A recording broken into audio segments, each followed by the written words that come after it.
Welcome to Spiritual Calisthenics. On Wednesday, July 18th, we commemorate St. Macrina the Righteous, sister of St. Basil the Great, St. Dius, Abbot of Antioch, St. Theodore, Bishop of Edessa, and the translation of the holy relics of the righteous Seraphim of Sarov. Regarding St. Macrina the Righteous, sister of St. Basil the Great. St. Macrina, the elder sister of Saints Basil the Great and Gregory of Nyssa, was sought after by many as a bride because of her beauty, wisdom, and illustrious birth, and in tender youth was espoused by her parents to a bridegroom of fitting nobility. When her betrothed died, Macrina refused any other suitors and devoted herself to a life of virginity, asceticism, and prayer. When her brother Basil returned from a brilliant career in the best schools of Constantinople and Athens, puffed up with not a little youthful pride, for knowledge puffs people up, it was the ardent admonitions and holy example of his blessed sister that persuaded him to turn from seeking worldly glory to the service of God. St. Macrina founded a convent where she ended her earthly life in the year 379 and was buried by her brother Gregory, who wrote a moving account of her last days and his grief at seeing such a light pass out of the world. The image of God was faithfully preserved in you, O Mother, for you took up the cross and followed Christ. By your actions you taught us to look beyond the flesh for it passes, rather to be concerned about the soul which is immortal. Wherefore, O holy Macrina, your soul rejoices with the angels. Since the light of righteousness shone brightly in you, you were an example of the life of piety for all, teaching the virtues to them that cry, Rejoice, Macrina, thou boast of virginity. Regarding St. Dius, Abbot of Antioch. St. Dius, who was from Antioch in Syria, later came to Constantinople and established a monastery there and wrought many wonders. He flourished in the time of St. Theodosius the Great. You did prove to be a citizen of the desert, an angel in the flesh, and a wonder-worker, O Dios, our God-bearing Father. By fasting, vigil, and prayer, you did obtain heavenly gifts, and you heal the sick and the souls of them that have recourse to you with faith. Glory to him that has given you strength. Glory to him that has crowned you. Glory to him that works healings to all through you. In God, you were armed with purity of heart and soul, and taking in hand unceasing prayer as though a spear, Father Dius, you did mightily cut down all the demonic hordes, you who work wonders and signs and praise unceasingly for all of us. Regarding St. Theodore, Bishop of Edessa, our father among the saints, Theodore, was born in Edessa of Mesopotamia at the age of about 19. He became a monk at the monastery of Marsabas in Palestine. After he had spent some 24 years there, he was chosen to become Bishop of Edessa about the year 836. The city of Edessa at that time was beleaguered with many heresies, among them the Arian, Nestorian, Eutychian, and Manichaean. Wishing to free the Orthodox of Edessa from the injustices of the many heretics, he undertook a journey to Babylon and Persia, that is, Baghdad, to ask the Persian king, who then ruled over all Syria, to use his power to protect the Orthodox of Edessa. When he arrived, he learned that the king was gravely sick, but gaining admission to him, the holy Bishop Theodore restored him to health through prayer, and after speaking to him many days in secret about the dispensation of God, converted him to Christ, baptizing him with the name of John. Returning to Edessa, having accomplished his purpose, Theodore later learned by revelation that King John, with his 3 Arab bodyguards who had been baptized with him, had professed their faith openly and received martyrs' crowns at the hands of the Persian Muslims. This was in the days when the Blessed Theodora and her son Michael reigned in Constantinople. Not long thereafter, Theodore retired to the monastery of Marsabas and ended his days. You are a guide of orthodoxy, a teacher of piety and modesty, a luminary of the world, the God-inspired pride of monastics, O wise Theodore. You have enlightened everyone by your teachings. You are the harp of the Spirit. Intercede to Christ our God for the salvation of our souls. From the blessed Edessa you went forth to the desert, but you were called back again to tend Christ's sheep as their shepherd. Driving up the wolves of error with your true doctrines, you did make a heathen king a martyr for Jesus. Hence, O Theodore, we honor your blessed remembrance, O holy hierarch of Christ. Regarding the translation of the holy relics of the righteous Seraphim of Sarov.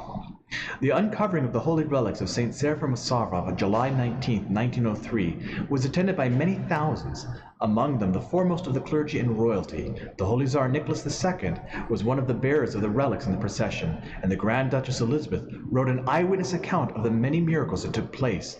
Not only had the saint foretold the coming of the Tsar to his glorification, and that from joy they would chant "Christ is risen" in summer, but he had also left a letter for the fourth sovereign who will come to Sarov. This was Nicholas II, who was given the letter when he came in 1903. The contents of the letter are not known, but when he read it, the Tsar and future martyr, though not a man to show his emotions, was visibly shaken. We commemorate his life on January 2nd. You did love Christ from your youth, O Blessed One, and ardently desired to work for him alone. You did struggle in the wilderness with constant prayer and labor, and having acquired love for Christ with compunction of heart, you did prove to be a beloved favorite of the Mother of God. Wherefore we cry to you, save us by your prayers, O Seraphim, our Holy Father. Having left the beauty of the world and what is in corrupt, O Saint, you did settle in the monastery of Sarov, and having lived there an angelic life, you were for many the way unto salvation. Wherefore Christ has glorified you, O Father Seraphim, and has enriched you with the gift of healing and miracles. And so we cry to you, rejoice, O Seraphim, our Holy Father. The readings are according to the week, from St. Paul's first letter to the Corinthians. Brethren, if any brother has a wife who is an unbeliever, and she consents to live with him, he should not divorce her. If any woman has a husband who is an unbeliever, and he consents to live with her, she should not divorce him. For the unbelieving husband is consecrated to his wife, and the unbelieving wife is consecrated to her husband. Otherwise, your children would be unclean, but as it is, they are holy. But if the unbelieving partner desires to separate, let it be so. In such a case, the brother or sister is not bound, for God has called us to peace. Wife, how do you know whether you will save your husband? Husband, how do you know whether you will save your wife? Only let everyone lead the life which the Lord has assigned to him, and in which God has called him. This is my rule in all the churches. Was anyone at the time of his call already circumcised? In other words, was someone already baptized, or was someone already a Jew when they began their journey towards salvation? Let him not seek to remove the marks of circumcision. Was anyone at the time of his call uncircumcised? Let him not seek circumcision. For neither circumcision counts for anything, nor uncircumcision, but keeping the commandments of God. Everyone should remain in the state in which he was called. Were you a slave when called? Never mind. But if you gain your freedom, avail yourself of the opportunity. For he who was called in the Lord as a slave is a freedman of the Lord. Likewise, he who was free when he is called is a slave of Christ. You were bought with a price. Do not become the slaves of men. So, brethren, in whatever state each was called, there let him remain with God. This was to address the Judaizers that were saying that people needed to become Jews first before they could become Christians. From the Gospel according to St. Matthew.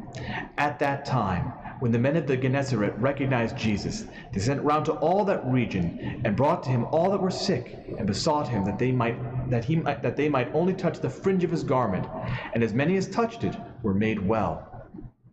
Then Pharisees and scribes came to Jesus from Jerusalem and said, Why do your disciples transgress the tradition of the elders? For they do not wash their hands when they eat.